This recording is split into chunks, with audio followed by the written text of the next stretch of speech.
Mga ka-sports, NBA champion ihaharap kontra Gilas Pilipinas at hindi lang basta kalaban, posibleng direktang katapat ni Kai Sotto sa kanyang FIBA comeback. Australia may nilabas na mabigat na player. Walang iba si Jack White, isang NBA champion. Dagdag pa rito, magkakasama na sina Kai Sotto, Team Cone at G Malapag daw sa Gilas. Kung fan ka ng Gilas, panoorin mo to hanggang dulo. Kung trip mo po ang ganitong content, paiwan ng follow at pasubscribe na din. Tara po, simulan na natin. Mga ka-sports, kung hilig ninyong bumili ng mga Gilas jersey, Gilas accessories at mga gamit na pang basketball habang nanonood po kayo sa aking mga videos, kindly check this basket on this lower part ng ating video at magpa-pop up yung ating mga items sa gilid. Mga legit po yung mga items dyan and see to it po na makabili po kayo ahead of time kasi meron po yung mga discounts and mga promos depende po sa seller.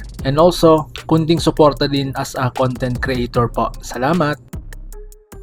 Mga ka-sports, sino nga ba si Jack White? Hindi biro ang pangalan na to dahil ang player na ito ay isang NBA champion na produkto ng elite basketball system ng Australia. Isa siyang modern big man, malakas sa depensa, marunong mag-switch, may outside shooting at sanay sa physical na laro.